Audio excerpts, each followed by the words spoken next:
What's up, everybody? Welcome back to the Live with Brandon Blakeney podcast. Of course, I'm your host, Brandon Blakeney, aka Brandon Lee TV. Back at it again, my friends, with another banger. So kick back, relax, and come take a ride with me.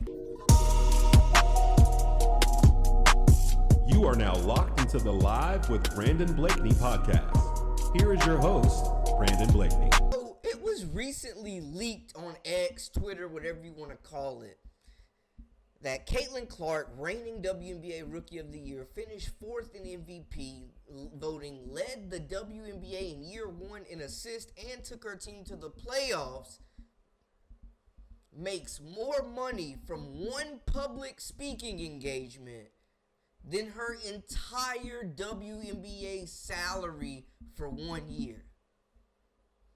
One season of WNBA,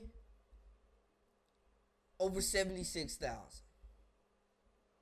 One public speaking event, 100,000. Securing the bag, priceless. So Clutch Sports reported Caitlin Clark's team revealed that her 30-minute virtual speaking fee starts at $100K. That's virtually. She ain't even there, bro. Virtually, she charging $100K. They also went on to say Clark had 6 speaking events in the past year, which would be a minimum of $600K just from virtual speaking events, compared to her WNBA salary this past year of $76,535. Bro, y'all know how crazy virtual speaking.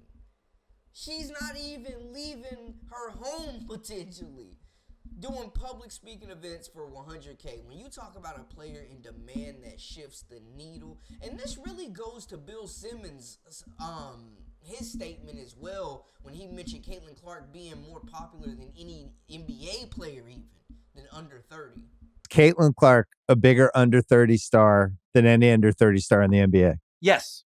I think she is Absolutely. Too. Okay. Yeah. I don't even think that's a debate. Her stardom, in a way, it has changed many conversations about sports, I feel like, especially women's sports. I literally did not care about women's college basketball 10 years ago in any way, shape, or form. So I think some things have moved toward just the quality to play is more fun to watch, but she seems to be some sort of catalyst that is just, it's like before and after, and now we're in the after. Part of it has to do with it's real difficult now for a guy to become famous in basketball at the collegiate level, but it still seems very plausible for a woman to do Well, that. this is, everyone's made this point, and it's super important, but you have this history with these women's players in college for 3 years, kind of have a sense of their game. So when they come in the WNBA, you know what they can do.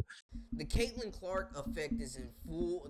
It's in full effect. Caitlin Clark effect is in full effect right now.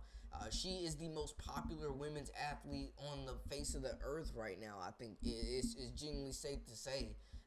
No offense to anybody else, because there's some great ones out there, but the way she's moving the needle for her sport on a consistent basis, this isn't like the Olympics where there's a spurt for a couple of months, everybody locks in, and then we move on. I mean, the Caitlin Clark news and headlines have been nonstop, absolutely rampant, and the season ended months ago. She's not even playing basketball right now. She's playing golf and apparently getting paid $100K to speak virtually at events. One, this looks bad on the WNBA in my opinion, because the highest paid player in the WNBA is Jackie Young at around $504K annually. And you look at it, Caitlin Clark made more than that in 6 speaking events.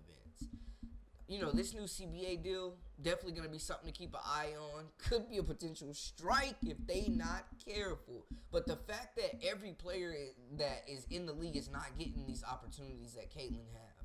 They don't have, a lot of them don't have the marketability of Caitlin right now, or the brand, or the bandwidth right now of what she's got going on. Playing golf, making public appearances, public speaking. Just got the major State Farm commercial. She's got the Nike ads. I mean, she's everywhere. They were using her in the Unrivaled promotion videos, and she wasn't even playing. She's not even in the league. And they still like, yo, if you want to, I'm just saying. So I think it's just speaking to her impact of the game. We haven't seen a star like this in quite some time, especially in the women's game. There's just every move she makes, it commands attention, and her marketability, her hustle off the court is definitely showing. She's more than just basketball. She's definitely building a brand at this point, and you gotta respect it. But that's crazy numbers. WNBA gotta do better. They gotta give them some of that revenue share. She had the highest selling jersey in the WNBA by far in year one. The Indiana Fever were the top merchandise selling team in the league. They had the most viewers, most viewed on social media, most searched on social media, most nationally televised games. And this is just year one. Most watched draft, most watched All-Star game where she led the WNBA All-Stars over the Olympic team. I mean, the numbers, the stock is buying now. Caitlin Clark is taking the WNBA to heights we've never seen, and there are some great players that are helping lead the way as well.